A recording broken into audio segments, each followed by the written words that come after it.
അമ്മച്ചി പണ്ട് ഈസ്റ്ററിനും ക്രിസ്മസിനൊക്കെ വീട്ടിൽ ഉണ്ടാക്കിക്കൊണ്ടിരുന്ന നല്ലൊരു വട്ടയപ്പത്തിൻ്റെ റെസിപ്പിയാണ്. ഈ ഒരു വട്ടയപ്പം സാധാരണ ബേക്കറികളിൽ നിന്ന് വാങ്ങാനായിട്ട് കിട്ടാറില്ല. ഈ ഒരു റെസിപ്പിക്ക് അരി കുതിർക്കണ്ട, അരയ്ക്കേണ്ട, വളരെ ഈസി ആയിട്ട് നമുക്ക് വീട്ടിലുണ്ടാക്കാം. നല്ല സോഫ്റ്റും നല്ല ടേസ്റ്റി ആയിട്ടുള്ള വട്ടയപ്പാണ്.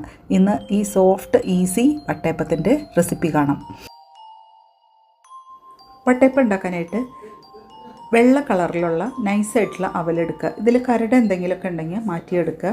ഇനി ഒരു കപ്പ് വെള്ളം ഒഴിച്ച് അവലൊന്ന് കഴുകിയതിന് ശേഷം ഒരു കപ്പ് വെള്ളത്തിൽ ഈ അവലൊന്ന് കുതിർത്ത് വയ്ക്കുക. 15 മിനിറ്റ് നേരം കുതിർത്തി വയ്ക്കണം. അവൽ കുതിർത്തിയത് ഈ മാവിനോട് കൂടെ ചേർത്ത് അരയ്ക്കുമ്പോഴാണ് വട്ടയപ്പത്തിന് നല്ല സോഫ്റ്റ്നെസ് ഉണ്ടാകുന്നത്. അപ്പോൾ 15 മിനിറ്റ് നേരം അവൽ നമുക്ക് കുതിർക്കാനായിട്ട് മാറ്റി വയ്ക്കാം. ബാക്കി ഇൻഗ്രീഡിയൻസ്: ഒരു കപ്പ് പത്തിരിക്കും ഇടിയപ്പത്തിനൊക്കെ എടുക്കുന്ന നൈസായിട്ടുള്ള വറുത്ത അരിപ്പൊടി എടുക്കാം. 3/4 കപ്പ് ചിരവിയെടുത്ത തേങ്ങ ചിരവിയെടുക്കുമ്പോൾ അതിൻ്റെ വൈറ്റ് പാർട്ട് മാത്രം എടുക്കാനായിട്ട് ശ്രദ്ധിക്കുക. ഇനി കുതിർത്തെടുത്ത അവൽ ഞാൻ അരിപ്പയിൽ അരിച്ചെടുത്തിട്ടുണ്ട്, അതും കൂടെ ചേർക്കാം. ഇതിലേക്ക് 1/2 കപ്പ് പഞ്ചസാര മധുരത്തിനായിട്ട്, 2 നുള്ള് ഉപ്പ്, instant dry east 1/2 teaspoon. East എടുക്കുമ്പോൾ എപ്പോഴും ഫ്രഷ് ആയിട്ടുള്ള ഈസ്റ്റ് എടുത്താൽ മാവ് വേഗം പൊങ്ങി കിട്ടും. അപ്പോൾ ഫ്രഷ് ആയിട്ടുള്ള ഈസ്റ്റ് ആവാനായിട്ട് ശ്രദ്ധിക്കുക. ഫ്ലേവറിനായിട്ട് ഒരു ഏലക്കായയുടെ തരി ചേർക്കുന്നുണ്ട്. ഇനി ഈ വട്ടയപ്പത്തിനുള്ള മിക്സ് തയ്യാറാക്കുന്നത് തേങ്ങാപ്പാലിലാണ്. ഒരു മുറി തേങ്ങയിൽ നിന്ന് പിഴിഞ്ഞെടുത്ത 1/4 കപ്പ് ഒന്നാം പാല് ആദ്യം ചേർത്തിട്ടുണ്ട്. ബാക്കി വേണമെങ്കിൽ ഇനി നമുക്ക് മിക്സ് ചെയ്ത് കഴിഞ്ഞിട്ടുള്ള ഒരു അയവ് നോക്കിയിട്ട് ചേർക്കാം.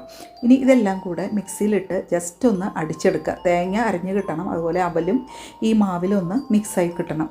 ഒന്ന് അടിച്ചെടുത്തിട്ട് ഒന്ന് ടേസ്റ്റ് ചെയ്ത് നോക്കുക.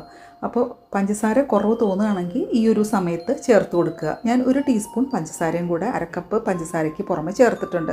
പിന്നെ 1/4 കപ്പ് തേങ്ങാപ്പാലും കൂടെ ചേർത്തു. അപ്പോൾ ടോട്ടലായിട്ട് 1.5 കപ്പ് തേങ്ങാപ്പാലാണ് ചേർത്തത്. അപ്പോൾ ഓരോ അരിപ്പൊടിക്ക് അനുസരിച്ച് ആ തേങ്ങാപ്പാൽ ചേർത്തതിൻ്റെ അളവ് കുറച്ച് അങ്ങോട്ടോ ഇങ്ങോട്ടോ ഒക്കെ വ്യത്യാസം വരും. ഈ ഒരു അയവിലാണ് മാവിരിക്കേണ്ടത്. ഇനി നമ്മുടെ കേരളത്തിലെ കാലാവസ്ഥയിൽ ഒരു 4 മണിക്കൂറെങ്കിലും മാവ് പൊങ്ങി വരാനായിട്ട് മാറ്റി വയ്ക്കണം. മാവ് ഇങ്ങനെ ഫെർമെൻറ്റ് ചെയ്യാനായിട്ട് വെക്കുമ്പോൾ കുറച്ച് വലിയ പാത്രത്തിൽ നോക്കി വെക്കുക. അപ്പോൾ ഇവിടെ മാവ് റെസ്റ്റ് ചെയ്യാൻ വെച്ചിട്ട് 4 മണിക്കൂർ കഴിഞ്ഞു. നമുക്ക് മാവ് പൊങ്ങി വന്നിട്ടുണ്ടോ എന്ന് നോക്കാം. മാവ് നന്നായിട്ട് പതഞ്ഞ് പൊങ്ങി വന്നിട്ടുണ്ട്. ഇതുപോലെ മാവ് നന്നായി പൊങ്ങി വന്നതിന് ശേഷം മാത്രം വട്ടയപ്പം ഉണ്ടാക്കുക. എന്നാൽ മാത്രമേ നല്ല സോഫ്റ്റായിട്ടുള്ള വട്ടയപ്പം കിട്ടുള്ളൂ. വട്ടയപ്പം ഉണ്ടാക്കാനായിട്ട് ഞാനൊരു കേക്ക് ടിന്നാണ് എടുത്തിരിക്കുന്നത്. അപ്പോൾ വെളിച്ചെണ്ണ ഉപയോഗിച്ചോ അതല്ലെങ്കിൽ നെയ്യ് ഉപയോഗിച്ചോ ഈ പാത്രം ഒന്ന് ഗ്രീസ് ചെയ്തെടുക്കുക. ഇനി ആവി വരുന്ന അപ്പച്ചെമ്പിൻ്റെ മേലേക്ക് നമുക്ക് ഈ കേക്ക് ടിൻ വെച്ച് കൊടുക്കാം. കേക്ക് ടിന്നോ അല്ലെങ്കിൽ സ്റ്റീൽ പ്ലേറ്റോ ഒക്കെ നമുക്ക് വട്ടയപ്പം ഉണ്ടാക്കാനായിട്ട് എടുക്കാം. ഞാൻ ഇപ്പോൾ എടുത്തിരിക്കുന്ന ഒരു മാവിൽ വട്ടയപ്പം ഉണ്ടാക്കുമ്പോൾ ഇതിൽ നിന്ന് സാധാരണ 2 വട്ടയപ്പമാണ് കിട്ടുക. അപ്പോൾ പകുതി മാവ് ഈ ടിന്നിലേക്ക് ഒഴിച്ചു കൊടുക്കുന്നുണ്ട്. ഈ വട്ടയപ്പം റെഡിയാവാനായിട്ട് ഒരു 10 മിനിറ്റൊക്കെ നമുക്ക് വേവിക്കേണ്ടി വരും. അപ്പോൾ അടച്ച് വെച്ച് 10 മിനിറ്റ് ആവിയിൽ വേവിച്ചെടുക്കണം.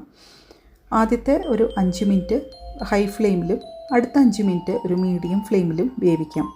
ആദ്യത്തെ ഒരു 5 മിനിറ്റിന് ശേഷം നമുക്ക് ഈ വട്ടയപ്പത്തിൽ നട്ട്സോ കിസ്മിസോ ചെറിയോ എന്തെങ്കിലും വെക്കണമെങ്കിൽ വെച്ച് കൊടുക്കുക. അപ്പോൾ ഈ അപ്പം നന്നായിട്ട് പൊങ്ങി വന്നിട്ടുണ്ടാവും. അപ്പോൾ പിന്നെ താഴ്ന്നു പോവില്ല. ഞാനിവിടെ നടുക്കൊരു ചെറി വെച്ച് കൊടുക്കുന്നുണ്ട്. അടുത്ത ഒരു 5 മിനിറ്റ് മീഡിയം ഫ്ലെയിമിലും അടച്ച് വെച്ച് വേവിച്ചെടുക്കാം. അപ്പോൾ വട്ടയപ്പം 10 മിനിറ്റ് കഴിഞ്ഞപ്പോൾ എടുത്തു. അപ്പോൾ സ്ക്വയർ കൊണ്ട് കുത്തി നോക്കുക. അപ്പോൾ അതിൽ ഒന്നും പറ്റുന്നില്ലെങ്കിൽ വട്ടയപ്പം വെന്തു എന്നാണ് അർത്ഥം. നന്നായി ചൂടാറിയതിന് ശേഷം വട്ടയപ്പം പാത്രത്തിൽ നിന്ന് മാറ്റാം. ഇങ്ങനെ ഉണ്ടാക്കുന്ന വട്ടയപ്പം നല്ല സോഫ്റ്റായിരിക്കും, അതുപോലെ നല്ല രുചിയുള്ള വട്ടയപ്പമായിരിക്കും. നിങ്ങൾ ഇങ്ങനെ ബീഫ് കറിയുടെയോ ചിക്കൻ കറിയുടെ കൂടെ കൂട്ടി കഴിക്കുകയാണെങ്കിൽ മധുരത്തിൻ്റെ അളവ് 1-2 ടേബിൾ സ്പൂൺ കുറയ്ക്കാം. ഇത് പാകത്തിന് മധുരമുള്ളൊരു വട്ടയപ്പമാണ്. കൂടുതൽ വേണമെന്നുള്ളവർക്ക് 2 ടേബിൾ സ്പൂണും കൂടെ മധുരം ചേർത്തുണ്ടാക്കാം. അരി കുതിർത്ത് അരച്ചുണ്ടാക്കുന്ന വട്ടയപ്പത്തിനേക്കാളും കൂടുതൽ സോഫ്റ്റും ടേസ്റ്റും തോന്നിയിട്ടുള്ളത് ഈ ഒരു വട്ടയപ്പത്തിനാണ്. അളവുകളൊക്കെ കൃത്യമായിട്ട് ഇവിടെയും ഡിസ്ക്രിപ്ഷൻ ബോക്സിലും കൊടുക്കുന്നുണ്ട്. ഉണ്ടാക്കി നോക്കിയിട്ട് നിങ്ങളുടെ ഫീഡ്ബാക്ക് പറയാനായിട്ട് മറക്കരുത്. വീഡിയോ ഇഷ്ടമായ ലൈക്ക് ചെയ്യുക. വീണ്ടും നല്ല റെസിപ്പിയുമായി കാണാം. താങ്ക്